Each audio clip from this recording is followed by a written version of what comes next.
All right. What's up, you guys? It's new me.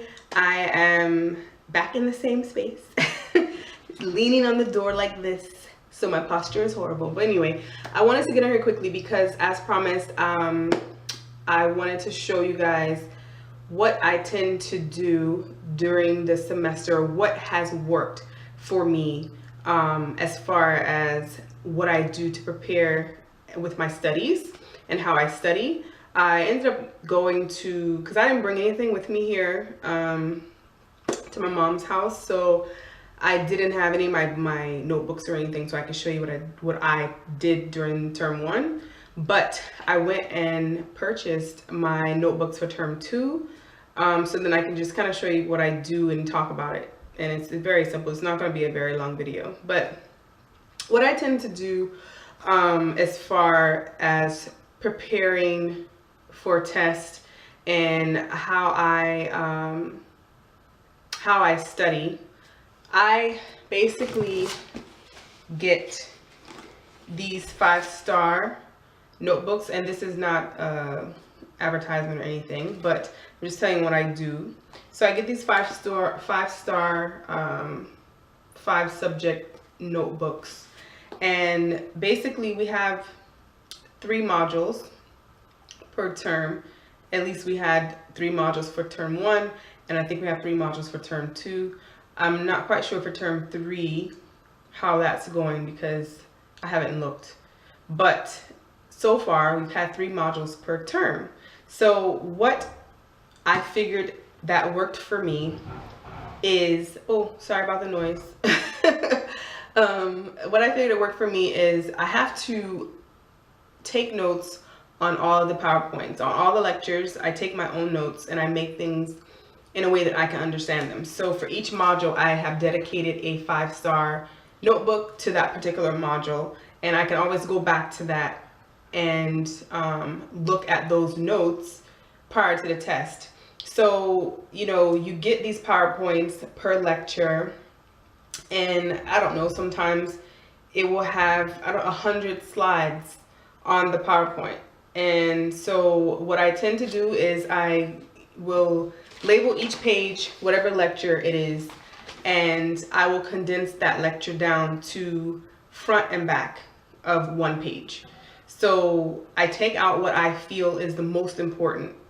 Now, if I'm not able to do that per lecture and I'm getting more than 1 page front and back, then I know that there's a lot of things in that lecture that is, you know, considered to be important. And so I'll spend a little more time on that lecture, you know, prior to the test. But if I'm able to do front and back of each page and it's equal, then, you know, that's kind of what I try to do. And then I try to spend most of the time on the longer ones, but that's what I do. I use the notebook. I go through each lecture. I write down my notes in this book. I try to condense them down to 1 page front and back. And I do that for each module. And then at the end of the week, after I've done that for the whole entire week, at the end of the week, then on Saturdays, I go through my notes and tweak them if I need to.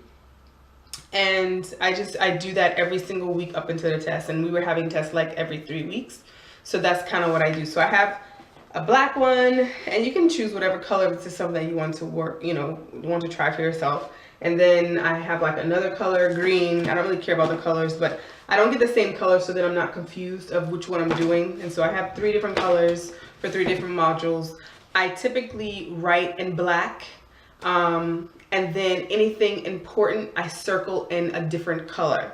So for things that are really important, I will circle in red. And for things like medications that I need to remember, I usually circle them in like another color. I don't know what color, whatever color I choose is not red. I just stay consistent with the colors. So then when I see, say for instance, I'm using turquoise for medications, then I know when I look at my book and I'm flipping through, I know if I see turquoise, then that's the medication. So I'll just, you know, look for that color, and then that's how I know that's the medication. If it's in red, I know it's really important. So, you know, if I've circled it red, I go back through that and, you know, make sure that I know what that mark stands for, whatever's in that box or whatever. I make sure I know that. So I color code in that way. I don't write in different colors. I write only in black, and then I color code by circling or emboxing things to make sure that, excuse me, that I know like what's important, what I need to cover. So that's basically the gist of how I study. Some other things that I tried to do as well, anything that could be, and I don't have my whiteboard, but there, you know, whiteboards that you can get, anything that could be whiteboarded out, like mechanisms and stuff like that, I would make sure that I draw those out. Not every day. I would draw it out like as I'm reviewing for sure. And then over the weekend, I would draw the mechanism again. And then of course, prior to the test, I would probably draw it out a couple of times. And I'm not just drawing just to draw for memory. You know, I'm drawing it out to know like what are the important steps, why is this step important, if this particular, especially for biochemistry, when you're dealing with like enzymes and stuff, if this particular enzyme is not there, what happens to the cycle, or you know, what will cause the cycle to go and what will cause the cycle to stop. You know, I try to like piece things together, so you know, when I'm presented with a question, in my mind I already have that picture because I've drawn it out, and I kind of know, you know, what's going on in that particular mechanism. So I do a lot of whiteboarding, but I'm not a whiteboarder every single day. It's basically how I need to learn. You know, it's a need based type of thing. Like, it's not something I do every single day. What I do every single day is I write in my books every single day. When I go to lecture, I only take my laptop with me, and I go through the lecture as they're going through the lecture. I know some people make flashcards and use like Anki. I never really liked Anki. It didn't work for me. It just wasn't a great platform for me as far as like the setup. It wasn't inviting. It was kind of boring, and so I didn't really like it. What I found that worked, I wouldn't use it every day, but closer time to the test, I would just do a quick run through, because a friend of mine actually did Quizlet. They make Quizlet cards, and that's another online study tool of flashcards you can make yourself. I don't make flashcards, but I will use someone else's deck as long as I trust that person's work. Because I did find like sometimes when I was trying to use Anki, like some of the information would be incorrect. So you just have to make sure that you know like the information. You don't have to particularly know the person who's doing it, but if you need to know the information that they're putting on there, because sometimes information can be incorrect. But a friend of mine during term 1, he basically would make flashcards for each lecture. And then if there were any types of questions that we needed to answer, he would put all those questions on Quizlet, and he would just put everything in one area. And he did put a code on there, so you couldn't just go on there and use his Quizlet. You actually had to be invited, or you had to know his passcode. And so I did that, and that really helped prior to the test. So Quizlet was good as far as like recalling information and doing like questions and quick flashcards. That was really good. Writing my notes was really good. And whiteboarding was also good as well. Some people use Firecracker. I have not signed up for Firecracker yet. I am planning to go and look at Firecracker and possibly sign up for it to just stay up on things that I learned in term 1 for this upcoming comprehensive exam that we're gonna have after term 2. Well, actually it's in term 2, but it's at the end of term 2, which determines whether you go to term 3 or not. So I'm going to probably use Firecracker for that, as well as going over the things, you know, my own notes that I've created in these books that I have. So right now I have 3, so then in term 2 I'll have 6, so I'm gonna have like a pile of books to go through.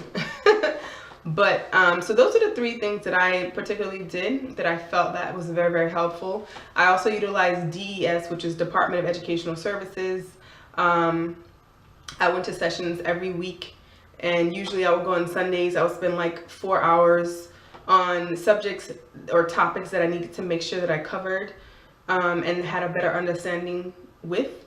So I would do that as well. SGU provides a lot of resources in that aspect, so I really appreciated that.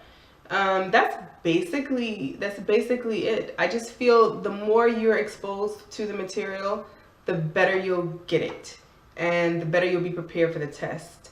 And so I guess the whole purpose, you know, of doing all these things for me was just to continue getting exposure to the material and, you know, being able to put it in my head and be able to recall it as well. That's really important too. So for me, the more I see it, the better I'm able to recall and explain and understand what's going on.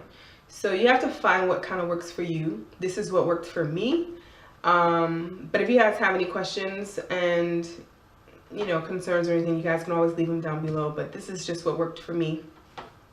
Whiteboarding, writing out the lectures in my own words, doing Quizlet, and that's basically it. You'll have like a plethora of resources from different groups, Facebook DES groups, people like the upper termers, they'll provide you like with their flash drives and all of that, with a lot of resources. Sometimes the resources can be overwhelming and just too much to handle. I found that like in FTM, I had so many resources, I didn't even know where to start, and it actually made things worse for me. So I actually stopped getting all those resources, and I found just a certain amount of places that I would get resources, and then I would kind of make them my own. And that is how I figured out what worked for me, and that I just stuck with that, and I'm going to continue that throughout term 2.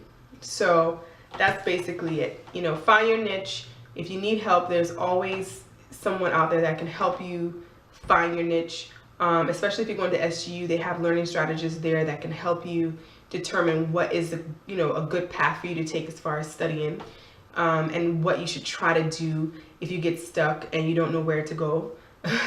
You know, because the information is just so much, you may not know where to start, but you have to start somewhere. So I think that's the most important thing, starting somewhere, and then as you go, you'll find your way. You'll find your way to do the things that you need to do. But that's basically it. I didn't want this video to be too long. I hope I answered your question. I can't remember the person that posted it, but they wanted me to make a video as far as showing what I did to study. So I hope that helped. If it didn't, let me know. And if you need more, you know, more specific than this, I mean, I don't know, but you can leave your questions down and I'll try to answer them as much as I can, or to the best of my ability. All right, so I'll see you later. Bye.